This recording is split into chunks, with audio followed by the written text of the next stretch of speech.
My name is Lynn Callahan. I am 49 years old. The Assistant United States Attorney slid a document across the polished conference table on the 14th floor of the federal building and said, "This is the only fire investigation report filed in the 18 months surrounding the first Pruitt fire that correctly identified the origin, the cause, and the responsible party." And I looked down at the margin notes and recognized my own handwriting.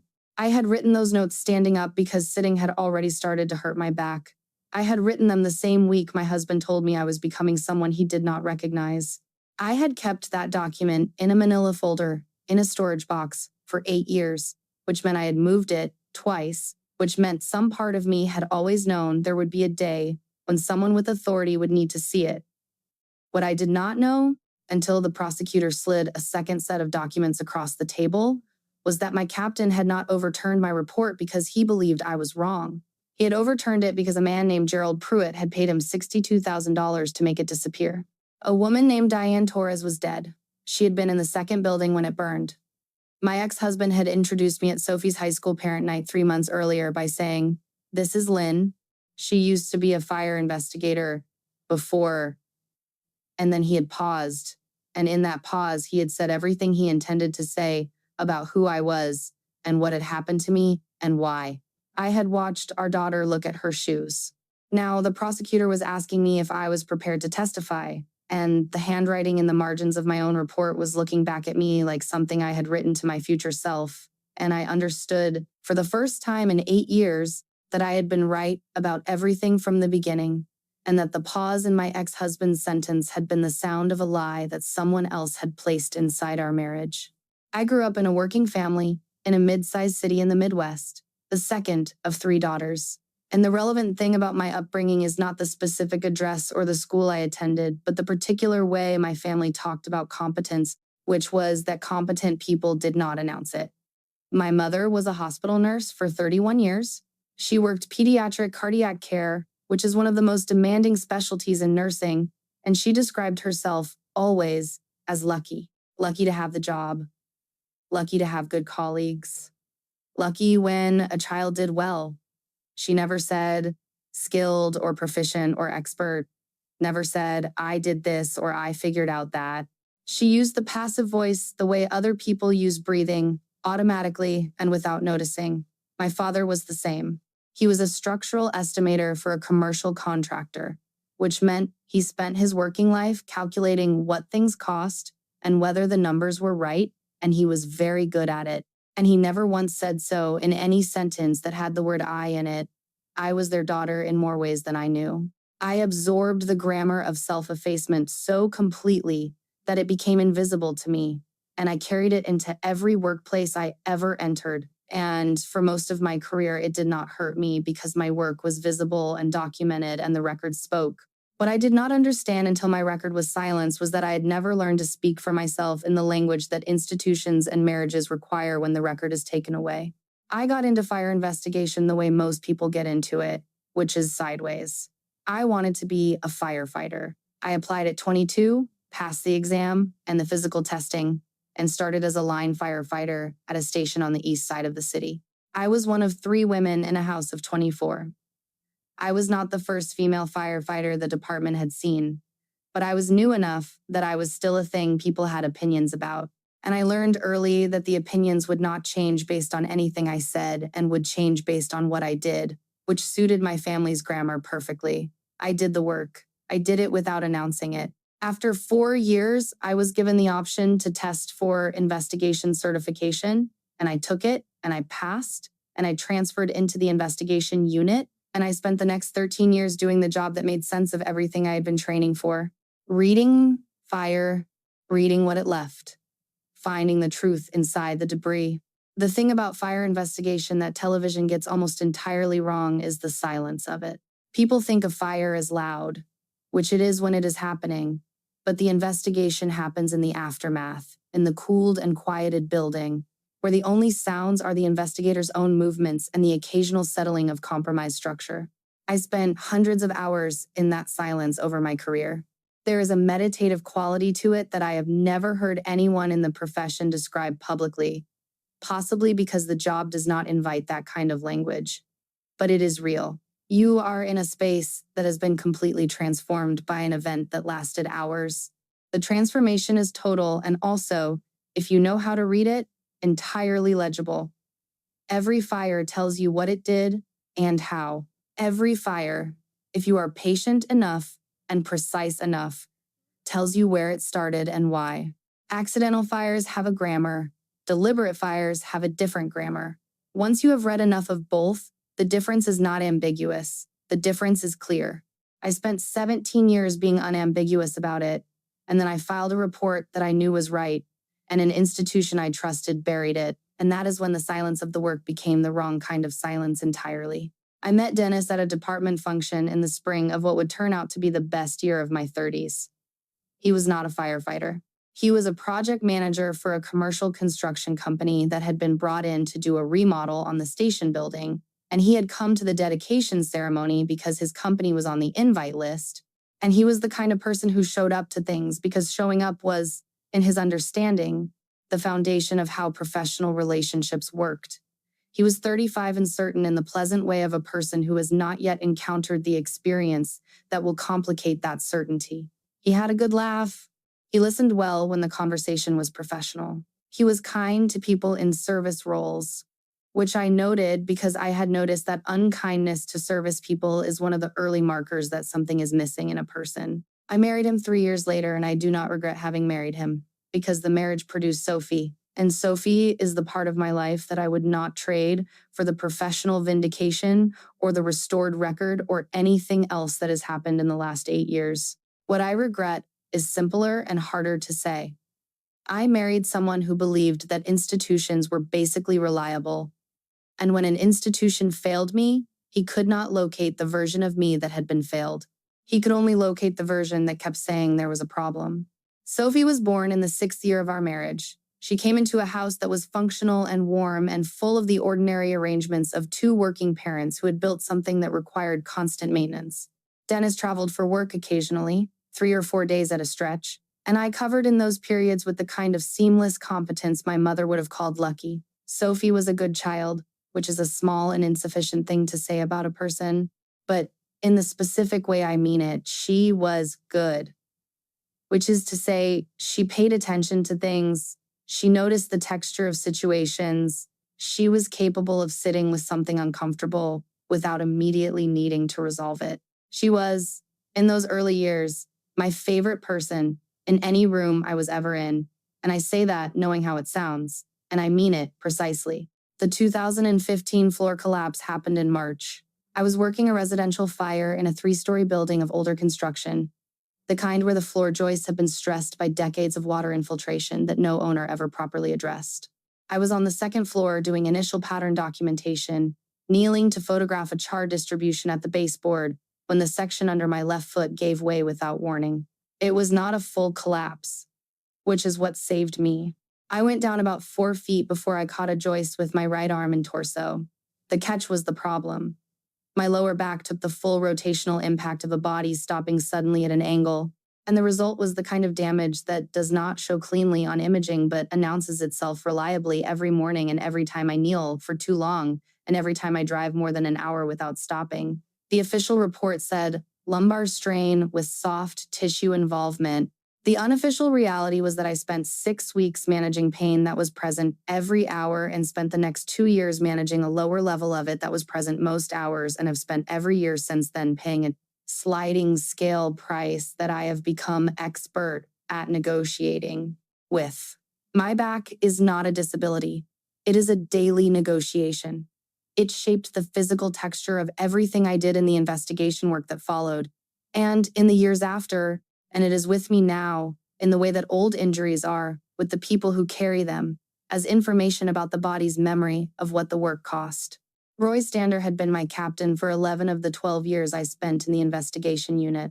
He was a compact, deliberate man who had played soccer in college and still had the stance of someone who believes in the fundamentals. He had been in the captain position long enough to have strong opinions about how the unit operated and not enough patience for outcomes that disrupted those opinions. He was not a bad man in the ways that are obvious. He remembered the names of investigators' children and made a point of asking about them. He came to department funerals and stood in the front row and looked appropriately grave. He had a particular kind of institutional competence, which is the competence of knowing how to manage the space between what is true and what is convenient. And he had been exercising it so long that I think he had stopped noticing it as a skill and had come to experience it as common sense. When I filed the Pruitt report, I was not thinking about what Roy Stander's common sense might do to it. I was thinking about the 11 days I had spent in the debris and the pattern I had documented and the finding that was as clear to me as any finding I had made in 17 years. That was my mistake, if it can be called one. I trusted the architecture of what I was inside without understanding that the architecture had a different set of load-bearing walls than I knew. The Pruitt building was a commercial property on the east side, a 4-story converted warehouse that had been subdivided into storage units and a small retail space on the ground floor. It burned on a Wednesday night in late October, reported at 11:47 by a driver who saw smoke from a block away. The building was empty when it burned. The retail tenant had closed at 6. The storage renters had not accessed the building in the previous 3 days. The fire burned through the night and into the early morning hours, and by the time crews established full control, the building was a total loss. Gerald Pruitt filed his insurance claim the following morning, $3.8 million. I was assigned to the investigation the following week. I want to describe what the 11 days were because people understand fire investigation the way they understand most technical work, from a distance, as a category, without the physical texture of what it requires. I was in that debris field for parts of 7 of those 11 days. The debris field of a total loss structure is not a comfortable working environment.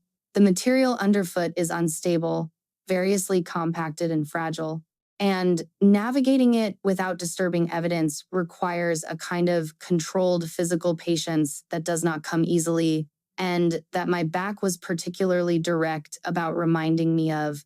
I worked in sessions of 40 minutes followed by breaks. I photographed everything before I touched it. I documented the burn patterns on the surviving wall sections and on the concrete floor, which retains evidence of temperature and distribution that disappears quickly once reconstruction begins. I collected samples from the 4 locations where the burn patterns suggested the fire had begun and had them sent for accelerant testing.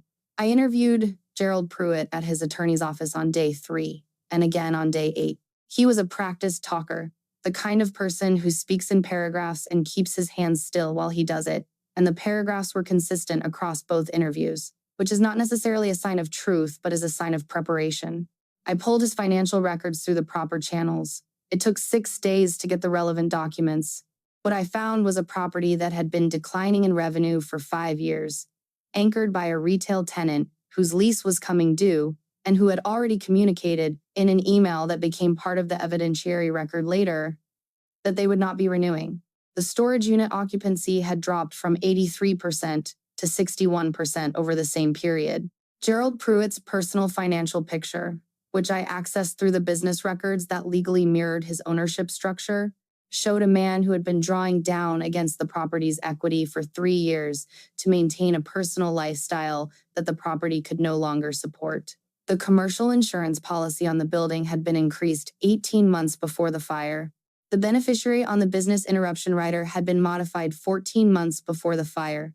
The accelerant test results came back on day 9 and confirmed the presence of a petroleum-based accelerant at 3 of the 4 sample sites. The 4th site showed trace amounts consistent with cross-contamination from a neighboring area. My report named Gerald Pruitt as the responsible party and recommended referral for criminal prosecution. I filed it on a Tuesday. By Friday, it had been overturned. Roy Stander called me into his office on a Thursday afternoon. His office was a small room with a window that faced the parking structure and enough space for his desk and 2 chairs and a filing cabinet and the particular air freshener that was working against itself. A synthetic pine smell applied too heavily to a room that had spent years accumulating the institutional odors of old coffee and copy paper. He had my report on his desk with a printed attachment of handwritten notes in his own hand. He walked me through them item by item. He said the origin point documentation was insufficient to exclude single-source causation. He said the accelerant test results were ambiguous in the absence of a definitive chain of custody for the samples, which was a procedural objection I had never heard him raise in any prior case and which I addressed directly, showing him the chain of custody documentation I had brought. He said the financial evidence was circumstantial. He said I was overreaching. I told him I stood by my findings. I said 17 years of cases had given me a baseline for accidental fire signatures and that this pattern was not within that baseline. I said the combination of indicators was not individually determinative but was cumulatively sufficient to support the conclusion. I said the referral to prosecution would be appropriate and that further investigation by the proper authorities would either confirm or refute the finding. He listened with the nod that is not listening, the acknowledgement that is occurring above the level of the words. He said he would review it further. He said to give him a day. He overturned it on Friday. The administrative reversal replaced my determination with a finding of inconclusive. My name remained on the document. My conclusions did not. The official record showed an investigation performed by Lynn Callahan that had produced an inconclusive result. It showed, in the administrative notes, that the case had been reviewed by the captain and that the investigator's determination had been found to exceed the evidentiary support. It was, in the paperwork, still my case. It was no longer my report. I printed a copy before the official version was finalized. I did it without thinking about it carefully, the way you do certain things when your instincts move faster than your reasoning. I printed the original and put it in a manila folder and wrote the case number on the tab in permanent marker and put it in my bag. I did not tell Dennis. I did not tell anyone. I put the folder in a storage box in the trunk of my car and later transferred it to a box in the closet of our house and later again to a box in the closet of the rented house I moved to after the divorce. I moved it twice. I never threw it away. I would think about why later in the federal building, looking at it on a table with Clara Reyes watching me read, and the answer I arrived at was this. I had kept it because throwing it away would have meant accepting the official version as the version. And I was never willing to do that. Some people call that stubbornness. For 17 years, the job had called it precision. The weeks after the overturn were the weeks in which I began to understand what it costs to be right inside an institution that has decided otherwise. The case moved forward without me in any meaningful sense. Gerald Pruitt received his insurance settlement 3 months after the administrative reversal. $3.8 million. I was still going to work every day. I was still filing reports. I was still in the debris fields on my scheduled cases, still documenting the patterns, still submitting my findings through Roy Stander's review. Every case that went through his office reminded me of the one case that had not come back intact. I had no mechanism for revisiting the decision. The formal process had been completed. The administrative record showed an inconclusive finding. There was no appeals procedure that I understood as available to me, and the only person I spoke to informally about it, a senior investigator named Harlan who had been in the unit for 22 years, told me gently that Roy Stander's reversals did not get revisited. He said it in a way that was not unkind and that was also not encouraging me to push. Dennis noticed the change in me, the way attentive people notice changes. Not in a moment, but in an accumulation of small observations that eventually form a conclusion. He said I was different. I said I was dealing with something at work. He said I should talk about it. I told him about the report and the overturn. He listened carefully, and then he said, in the measured, practical way he approached things, that it was possible my captain had a perspective I was not accounting for. He said that 17 years of experience was significant, but that a captain with 12 more years had a broader context. He said that being willing to consider the other interpretation was a sign of professional maturity. I said I had considered it. I said I had considered it on day 3 and on day 7 and on day 9 and in Roy Stander's office on Thursday afternoon, and I was telling him that after 17 years I was certain of my finding. He said he heard me. He said it in the way that people say they hear you when they have already filed what you said under a category they find more manageable than the one you intended. The distance this created did not arrive all at once. It arrived the way water damage arrives in old buildings, slowly, through small failures in the structure that are each individually survivable and that accumulate into something that eventually cannot be addressed with ordinary maintenance. Dennis was not cruel about my disagreement with the department's decision. He was consistent about it. Every time the Pruitt case came up, and it came up because I raised it, which I kept doing the way you keep returning to a wound that has not healed, he applied the same framework. The institution had reviewed my work and found it insufficient, and my continued insistence that it was sufficient was a fixation that was affecting the quality of my presence at home. He was not wrong that it was affecting my presence at home. He was wrong about the direction of causality. He believed the fixation was the cause of the problem. I knew the buried report was the cause and the fixation was the symptom. We could not locate the same version of the situation, and the distance between our versions was the thing that eventually made the space between us unlivable. Sophie was 11 when the report was overturned. She was 12 when I started coming home from work with the specific quiet of someone managing something they cannot talk about. She was 13 when the arguments between Dennis and me became regular enough that she understood the recurring subject even when we thought we had been careful. Children understand the emotional weather of a household before they understand its content. Sophie understood, by the time she was 13, that her mother believed something that her father considered a problem, and that this belief was the source of attention that shaped every room she walked into. She did not have the professional context to know which of us was right. She had only the domestic context, which gave her the man who remained steady and the woman who kept returning to the thing. In the domestic context, the woman returning to the thing looked like the one with the problem. I understood this later. I did not know how to correct it at the time, because correcting it would have required speaking in a language I had never learned. I left the department 14 months after the report was overturned.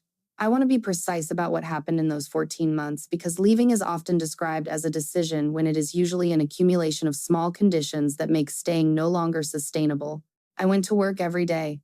I performed my assigned investigations with care and accuracy. I filed reports through Roy Stander's review.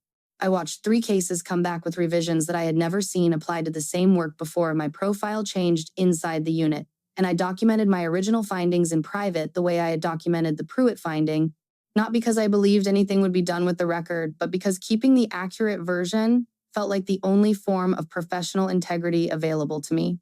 After 14 months, I understood that I was spending more energy maintaining the record of what I knew than doing the work itself, and that this was not a sustainable arrangement, and that leaving was not surrender.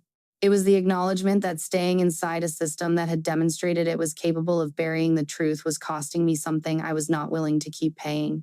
Dennis did not understand the leaving the way I understood it. He said it was a mistake.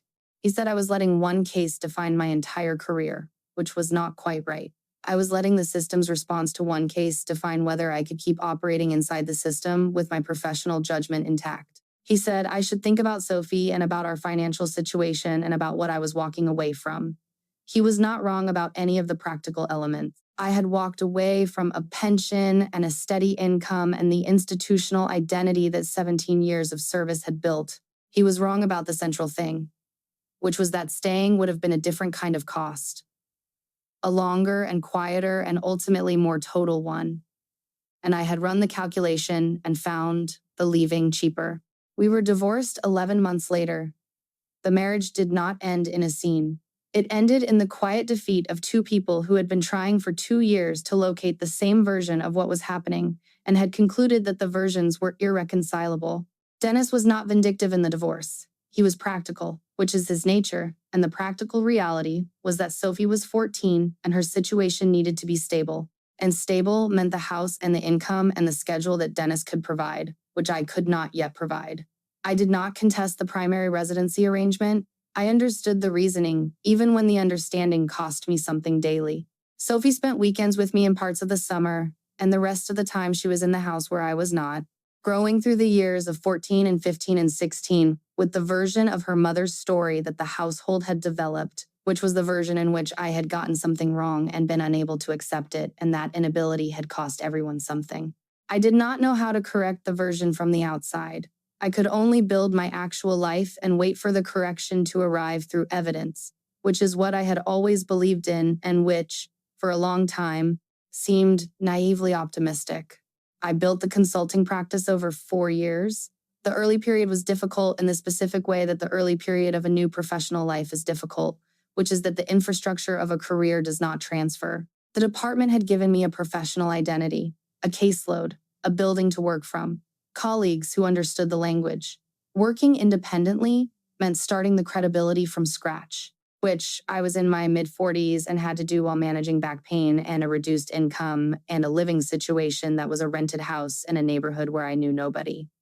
Terry was important in those years. Terry Romano was a senior investigator at an insurance consulting firm who had known me in the department years and who had always been someone whose professional respect for my work was durable enough to survive the institutional changes. To my status. She began sending me referrals 2 years after I left. She sent me the first one with a note that said, "I know your findings hold up. Clients need someone whose findings hold up." That was the whole thing. No explanation of the complicated history. No managed language around the Pruitt situation. Just the statement of what she knew about my work and the implicit agreement that we were proceeding from there. I have thought about that note more than she probably knows. I had enough steady clients by the 3rd year to pay my bills without drawing down on savings. By the 4th year, I was solvent in the way that independent consultants are solvent, which is carefully and without much cushion, but genuinely, I drove my old truck. I kept the rented house. I had coffee with Terry on Tuesday mornings at a diner near the insurance district, where the coffee was reliable and the corner booth was the right distance from the door for conversations that needed some privacy. We talked about cases and about the industry, and occasionally, when the subject arrived naturally, about the Pruitt report. I still thought about it. I brought it up the way you bring up the thing that has not resolved, not to process it endlessly, but because not mentioning it felt like a kind of abandonment of the record. Terry would listen and say something direct and useful and then change the subject, which was the right thing to do and which she understood without my having to ask for it. Sophie was 18 when she started college.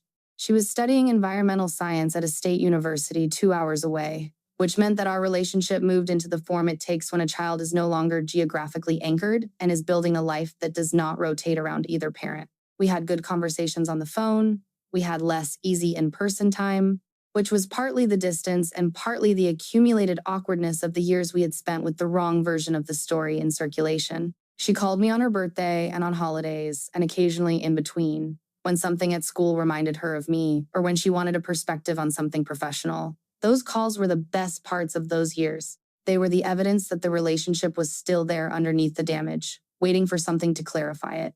The parent-teacher night happened in the fall of the year Sophie turned 19. She was home from college for the weekend, and Dennis had a school event for their younger child, Carolyn's son from her previous marriage, a boy named Connor who was in the 9th grade. Sophie mentioned that she was going with Dennis and Carolyn to the school event and asked if I would be there. I said I had not received a notification. She said she thought it might have been a general parents' night, not specifically divorced parents. I said I would look into it, and she said, "Please." And I understood that she was asking me to come, which was its own kind of sentence. I found the information and I went. I wore the kind of clothes I wear when I want to look considered without looking as though I am trying to look considered, which is a specific calibration that women in professional contexts learn and that I had refined over years. I was early enough to find a seat near the back before Dennis and Carolyn arrived. They came in with Sophie, and Sophie saw me and gave me the brief, compressed smile of a person managing multiple emotional situations at once. Dennis saw me and moved toward me with the particular body language of someone doing the correct thing rather than the natural thing, which is a distinction I had learned to read over a decade of living with him. He said hello. I said hello. He said it was good that I had come. I said yes. He introduced me to the couple nearest us, the Hendersons, whose daughter was in Sophie's homeroom. He said, "This is Lynn, Sophie's mom. She used to be a fire investigator before," and then the pause. It lasted less than 2 seconds. It was the precise duration needed to communicate something without saying it. The Hendersons smiled politely. Sophie looked at her shoes. I looked at the floor, too, and then I looked back up, because I had decided years ago that I was not going to perform the self-erasure that the sentence invited.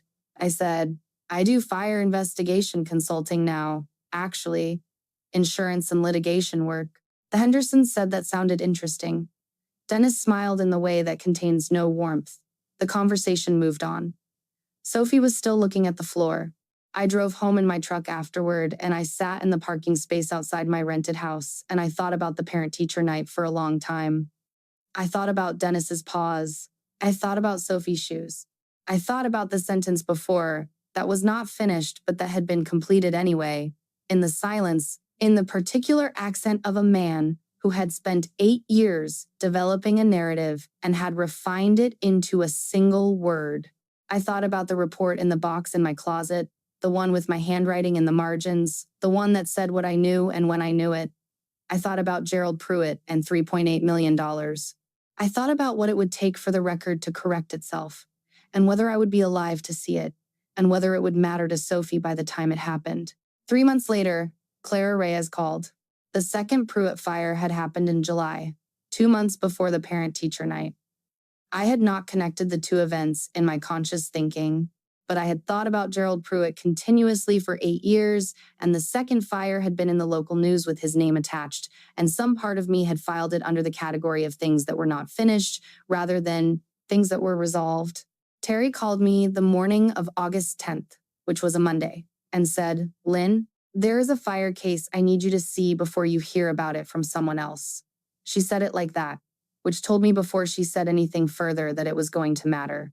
She sent me the file summary. I was on the road within the hour. The second Pruitt building was a mixed-use property, ground floor commercial with 4 residential units above. It had burned on a Thursday night in July. The commercial tenant had been closed. 3 of the 4 residential units had been empty, the tenants having been displaced by a water damage incident in the spring and relocated by the property management company. The 4th unit had not been empty. Diane Torres, who was 43 years old and had lived in Unit 2B for 14 months, had not received the relocation notice that the property management company later claimed to have sent. She died of smoke inhalation in the early morning hours of a Thursday in July, in a building where 3 of her 4 neighbors were absent, in a fire that started in at least 2 locations on the ground floor and moved upward with a speed that the responding units described as unusually fast for the initial fuel load. I stood at the perimeter of the site for a long time before I went in.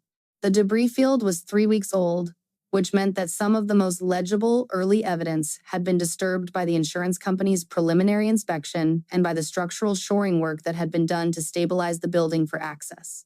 What remained was still readable if you knew the language.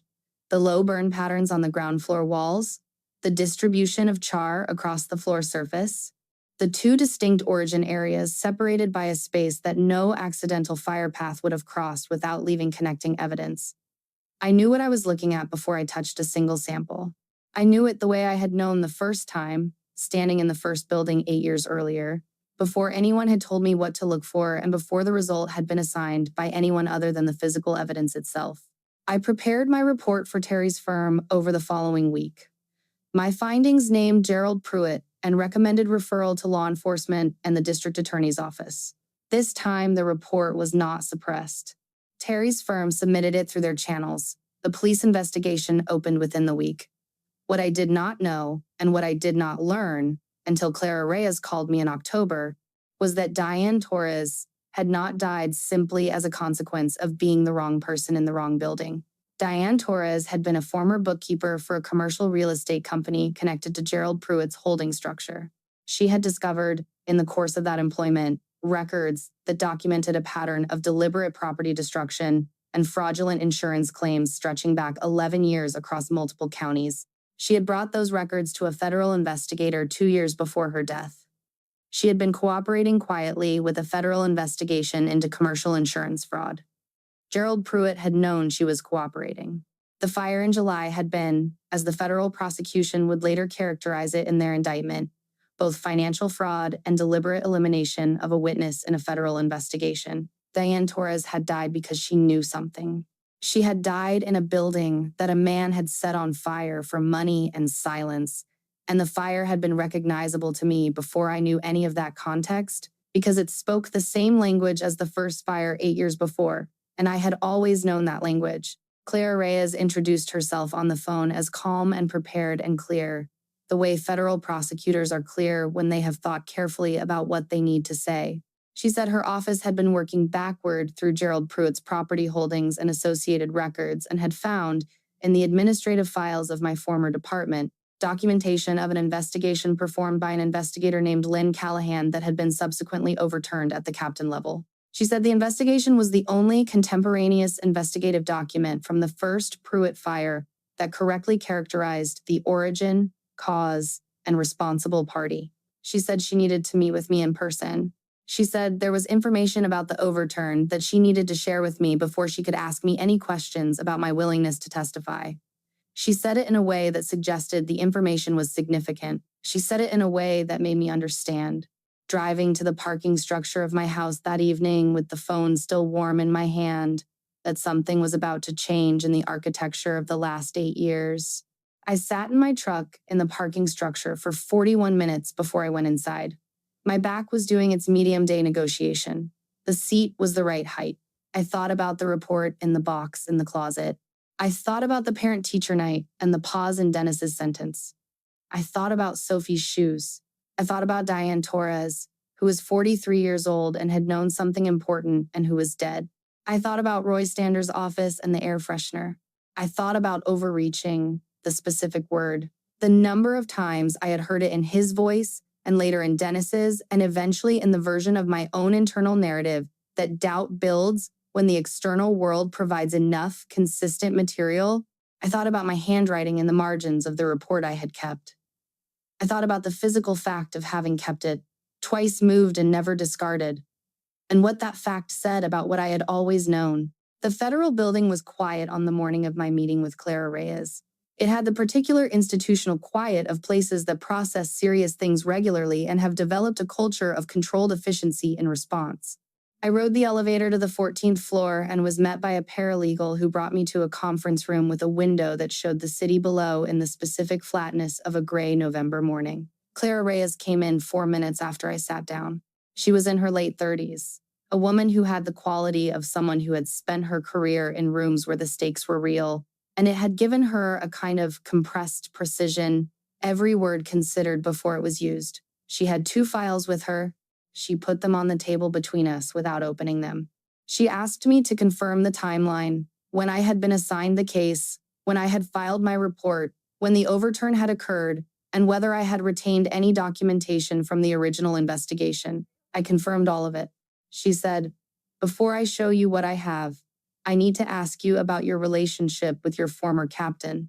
I told her 12 years. She said, "The overturn was issued 4 days after you filed." I said that was correct. She said, "In all the years since the overturn, did you ever consider the possibility that the reason was something other than professional disagreement about your methodology?" I said I had considered everything. I had never arrived at corruption because I had no evidence of it, and because extending a serious accusation without evidence was not something my training or my character inclined me toward. I said I had believed, consistently, that he had been wrong. I had not known he had been paid to be wrong. She opened the first file and slid a set of printed financial transaction records across the table. I read them in the order they were arranged. The first document showed a wire transfer of $31,000 made to an account held by a holding company. The holding company's beneficial owner was an individual connected by family to Roy Stander. The transfer date was 6 days before the administrative reversal of my report. The second document showed a second wire transfer of $31,000 to the same account. That transfer date was 11 weeks after Gerald Pruitt received his insurance settlement. The source of both transfers was a commercial entity connected to Gerald Pruitt's holding structure. The combined amount was $62,000, paid in 2 installments, structured in a way that financial investigators described in their analysis as consistent with a planned 2-part payment for a specific service. I read the documents twice. I read them the way I read debris fields, methodically and in sequence, not moving from one element to the next until the current element had been fully processed. The room was quiet. Clara Reyes was quiet. She had the professional skill of knowing when silence was the correct intervention. When I had read both documents twice, I said, "He didn't think I was wrong." She said, "No." I said, "He knew I was right." She said, "His subsequent internal correspondence, which we have from the department's records, indicates that he found your original determination technically sound." I said, "He told me I was overreaching." She said, "Yes." I sat with this for a moment. The word technically sound had a specific weight in that room. Roy Stander had sat in his office with the air freshener and told me I was overreaching. He had looked at my documentation and my sample results and my financial analysis and my 17 years, and he had told me I had exceeded the evidentiary support. He had said it more than once, with the deliberate repetition of someone who wants a word to land, and he had known, when he was saying it, that my determination was technically sound. He had taken the money first and then manufactured the language second, And the language had traveled from his office into my marriage and into my professional record and into the 8 years between the first fire and the second one. And a woman named Diane Torres was dead because it had been allowed to travel. I said, my daughter lives with her father because I left the department over this. Clara Reyes said, I know. I said, the reason I left the department was that I could not keep working inside a system that had done this. And the version of events that has been in circulation for 8 years is that I left because I could not accept that I had been wrong. She said, I know. I said, he introduced me at a school event 3 months ago as someone who used to be an investigator before I paused on the word the way Dennis had paused on it in the school hallway. That is the cultural shorthand for someone who couldn't handle it. She said, I need to show you what your original report is going to do in this trial. She walked me through it. Gerald Pruitt was facing federal charges on 4 counts. The prosecution's case on the pattern element, which was central to the murder charge in connection with Diane Torres, required establishing that the second fire was not an isolated event, but the continuation of a practice that had generated fraudulent insurance proceeds across multiple properties. To establish the pattern, the prosecution needed documentation from the first fire. The administrative file of the first investigation showed an inconclusive finding. The inconclusive finding did not establish a pattern. My original report, the one I had filed and printed and kept in a box and moved twice over 8 years, established the pattern completely. It documented every element of the methodology that connected the first fire to the second. It was the spine of the pattern case. Without it, the prosecution could prove what had happened to Diane Torres. With it, they could prove why it had been allowed to happen, which was that it had happened before, had been concealed at the cost of $62,000 and 8 years of misdirection, and had been repeated on a larger and deadlier scale because the concealment had been successful. My report was not supplementary evidence in this trial. It was the document on which the pattern case turned. Roy Stander was indicted on federal bribery charges the same week that Gerald Pruitt was arraigned on the murder count. The indictment was filed on a Wednesday morning, and Terry called me at 8:15 before the press release had cleared the wire. She said, Lynn, Roy Stander was indicted this morning. I did not say anything for a period that was long enough that she asked if I was still there. I said I was. She stayed on the line. I sat at my kitchen table with the coffee I had made before she called, and the light was coming through the east window, and my back was having one of its better mornings, which are the mornings when it is simply quiet rather than actively conversational. And I sat with the specific quality of what it meant that Roy Stander had been indicted for what he had done to my report. Not triumph, not vindication as I had imagined it in the years when I had imagined it. Something more contained and more necessary, like the feeling of a bone that has been set properly after years of being managed wrong. I went to see Sophie that weekend. She was home for a long weekend from the university and staying with Dennis and Carolyn, and she had asked specifically if I would come by on Saturday morning, which told me that she had been following the news. I drove to the house I used to live in, the house where Sophie had grown from 11 to 14, the house where the arguments about the Pruitt case had shaped the emotional weather until there was no weather in the house that was not connected to it. I parked in the driveway. I went in through the front door, which Sophie opened before I could knock, and she led me to the kitchen. And she made coffee with the ease of a person who had been doing it since she was old enough to know how, which is a thing I had taught her when she was 12, in a kitchen, in this house, in a year when things were already beginning to strain. Dennis was not present. He had made himself available at a friend's house for the morning, which was a considerate choice and one I appreciated without comment. Carolyn was in another part of the house, occasionally visible through the doorway in the practiced, thoughtful way of someone who has learned exactly the right amount of presence for a complicated situation. Sophie brought 2 cups to the table and sat across from me and looked at me with the specific expression of a person who has been revising something important and has reached the point where they need the original source to complete the person. Revision. She said, Mom, tell me what actually happened. The whole thing, from the beginning. And I told her, not the abbreviated professional version I had been using in formal contexts, and not the managed version I had used in the years when I was trying to protect her from the weight of it, but the actual account, the 11 days in the debris field, the kneeling over char patterns with my back already negotiating with me, the accelerant results and the financial records and the origin points that spoke a language I had been trained to read for 17 years. The Thursday in Roy Stander's office with the inadequate air freshener, the word overreaching, said twice, with the deliberate weight of a word being placed precisely. The Friday when my determination was replaced. The copy I printed and kept, moved twice and never discarded, on instinct, and something that I had not been able to name at the time, but that I understood now as the refusal to let the accurate version vanish entirely. The 14 months of going to work inside a system that had decided I was wrong. The leaving. The divorce, which I described accurately, which is to say that Dennis was not a villain and the marriage was not a simple failure, but a collision between two people who could not locate the same version of what was happening, and the version that won inside the household was the one that had institutional backing and the louder silence. The custody arrangement and what it had cost me in the specific terms of daily proximity to her. The years of building the consulting practice in the rented house. Terry and the Tuesday coffees and the referrals that came without requiring me to explain my complicated professional history.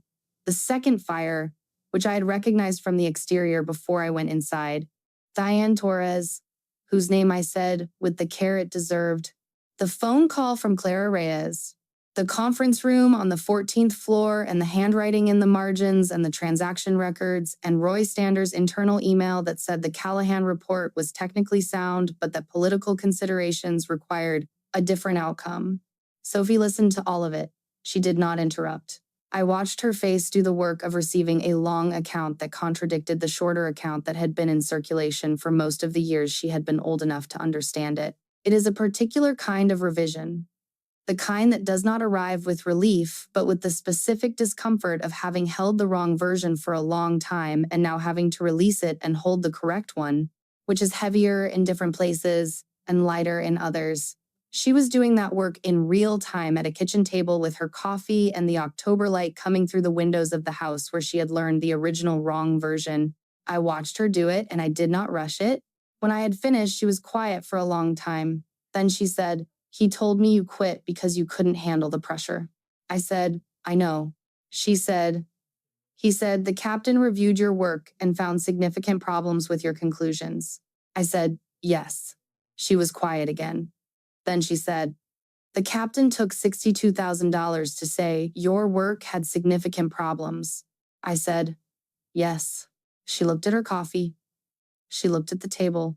She looked at me in the way that people look at you when they are recalculating a large number of things simultaneously and the calculation is producing results that require them to restructure something important. Then she said, "I used to watch him introduce you at things. There was always this." She paused, the way young people pause when they are reaching for language for something they have felt longer than they have had words for. This thing in his voice, like he was explaining something unfortunate. I said, "I noticed." She said, "I thought he was right, that you had done something wrong and couldn't admit it." I said, "I know you did." The sentence did something to the air in the room, not damage, something more like the quality of a necessary thing being said, a thing that had been waiting to be said, and that said itself at the proper time. We sat with it, and with the coffee and the October light and the years of it. Then Sophie said, "Can I read the original report?" I said I would send her a copy. She said, "The actual original, the one you kept." I said yes. The trial lasted 3 weeks. I testified on the second day, 4 hours on direct examination and 2.5 on cross. Clara Reyes had prepared me carefully for both. The direct was the methodical account of what I had found and how I had found it and what the physical evidence said about the origin, cause, and responsible party. I walked the jury through the documentation the way I had walked through it for insurance adjusters and civil attorneys for 8 years, in the language of the work itself, translated into terms accessible to people without technical training. Fire investigation requires a particular pedagogical patience, the understanding that the vocabulary of SHAR patterns and origin point documentation and accelerant signatures is not intuitive to people who have not spent time in debris fields, and that the credibility of the finding depends on the jury's ability to follow the reasoning rather than simply being asked to accept the conclusion. I gave them the reasoning. I gave them all of it. The cross-examination attempted to establish that my departure from the department reflected instability in my professional judgment, that my subsequent history of independent consulting was the career arc of someone who had been found insufficient and had rebranded, that my persistent belief in my original finding over 8 years indicated a fixation rather than a professional certainty. The defense attorney was competent, and the strategy was not unreasonable given the information available to him. What he could not work around was the physical evidence, which did not become less specific because I had left the department, and the original report itself, which documented the methodology with enough precision that the finding was not dependent on my testimony to stand. Clara Reyes had built the case so that my report was the document and my testimony was the explanation of the document, not the other way around. The cross-examination produced, in its attempts to undermine me, a sequence of exchanges in which I answered every technical challenge with the documentation that supported it, and the jury watched a woman who had been called overreaching for 8 years answer 2.5 hours of challenges without once needing to reach for anything she had not already written down. Roy Stander testified under a cooperation agreement on the 4th day of trial. He was heavier than I remembered and carrying the specific posture of a man who has been managing a secret for 8 years and is now in the room where the management ends. He confirmed the first payment. He confirmed the second payment. He confirmed that he had received the money before he overturned the report. He confirmed that he had read my original determination and found it technically sound before he replaced it with an inconclusive finding. On direct examination, he gave these answers in the flat, prepared language of a person who has agreed to say things that cost him in exchange for a lighter consequence. On cross by the defense, in an effort to undermine him as a witness, he said once that his characterization of my report as overreaching had reflected a genuine professional disagreement, and Clara Reyes played back the internal email on redirect. The email was dated 2 days before he called me into his office for the Thursday conversation. It was addressed to the department administrator. It said the Callahan report was technically sound, but that political considerations required a different outcome. It did not specify what the political considerations were, because the email did not need to, because $62,000 in wire transfers from Gerald Pruitt's holding company was the specification. Roy Stander looked at his hands when the email was read into the record. He looked at them for a long time, and the courtroom was quiet in the way that courtrooms are quiet when the thing that needed to be said has finally been said in the right room. Gerald Pruitt was convicted on all 4 counts after 2 days of deliberation. The jury came back on a Friday afternoon. I was not in the courtroom.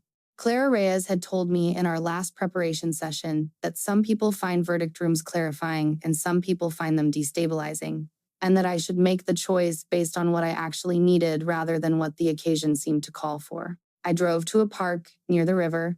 I found a bench near the water and I sat there with a thermos of coffee and the November afternoon, which was cold and still and had the particular quality of November afternoons, a low, considered light that makes things look the way they actually are rather than the way they ordinarily seem. I sat there and I thought about 17 years in debris fields and the language of char and the morning in 2015 when the floor came up in the back that had been the ongoing record of that morning ever since. I thought about the 11 days in the Pruitt building and the report I had written standing up because sitting hurt. I thought about Roy Stander's office and Dennis's sentence and the parent-teacher night and Sophie's shoes. I thought about Diane Torres, who had known something important and had brought it to the right people and had died in a building that burned for money and silence. I thought about what it cost to be right inside a system that had decided otherwise, and what it cost to keep being right for 8 years without the system's agreement, and whether the cost was one I would pay again if I had understood in advance what the accounting would be. Terry called with the verdict at 4:17. She said, "Guilty. All counts." I said, "Thank you." She said, "Lynn, just my name." I said, "I know." She said, 8 years of carrying the right answer in a box in your closet?" I said, 10, actually. I moved it twice. She laughed, which is the specific kind of laugh that contains grief and relief in equal parts and uses the sound of one to discharge the other. I said, "Thank you for the Tuesday coffees." She said, "Tuesday coffees are non-negotiable." I sat on the bench for a while after we hung up. The water was moving. The light was doing what November light does. My back was having a medium day, which is the category I have learned to receive with something close to gratitude. The sentencing hearings were in January, Roy Stander received 4 years in federal prison and the forfeiture of his pension. Gerald Pruitt received 22 years on the combined counts, the murder charge carrying the weight that it should have. I attended both sentencing hearings. I sat in the gallery in the unremarkable way that a witness who has testified and completed their role sits in the gallery, not with visible emotion, not with any expression that the reporters covering the case might read as performative satisfaction. I was there because I needed to see the record corrected in the room where records are corrected. That was enough. The phone call from Dennis came 10 days after the Pruitt sentencing. He said he had been following the trial and the subsequent coverage. He said he was glad the outcome was what it was. He said he had not understood what had happened and that he should have understood it and that he was sorry. I said I knew he had not understood. I said I believed the apology. I did not say that the apology repaired anything specific, because it did not repair specific things. But it was a piece of something real, and I was not in the position to refuse pieces. Dennis had not been a villain. He had been a person whose model of how institutions operated had been wrong in a way that cost him nothing personally and had cost me 8 years. And he had been capable of the apology when the model had been corrected, and that had to be what it was. Sophie came to stay for a long weekend in February. We drove to a lake about an hour from the city, a place I had found in the early years of the consulting practice when I was looking for somewhere to go on days when the rented house was too small for the thing I was carrying. The trail around the lake was 6 miles with some elevation on the north side, and my back preferred the flat portions and managed the elevation with the accommodation it requires, and Sophie adjusted her pace on the uphill and downhill sections without being asked and without commenting on it, which is the kind of small gesture that carries the weight of a larger one. We walked the whole trail. We talked about her program and about cases I was working and about what investigation actually looked like on the inside, not the abbreviated version I had given her over the phone, but the texture of it, the long hours and the debris and the silence of a cooled building in the days after the work of reading what fire leaves behind. She asked good questions. She listened the way she had always been capable of listening when she was in the right frame for it.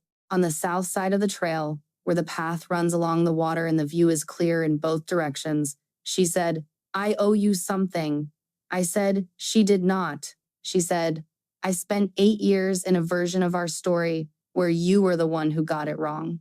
I said, "I knew that." She said, "The version where you got it right was always available. It was in a box in your closet." I said, "Yes." She said, "I should have found a way to look in the box." I said she was a child for most of those years and a teenager for the rest of them, and that children and teenagers read the emotional weather of the household they live in, and the household gave her a version, and she believed it the way people believe the version they are given when they do not yet have the resources to find the competing one. She was quiet for a moment. Then she said, "I know you're right. I also still owe you something." I said, "Have coffee with me on Tuesdays sometimes."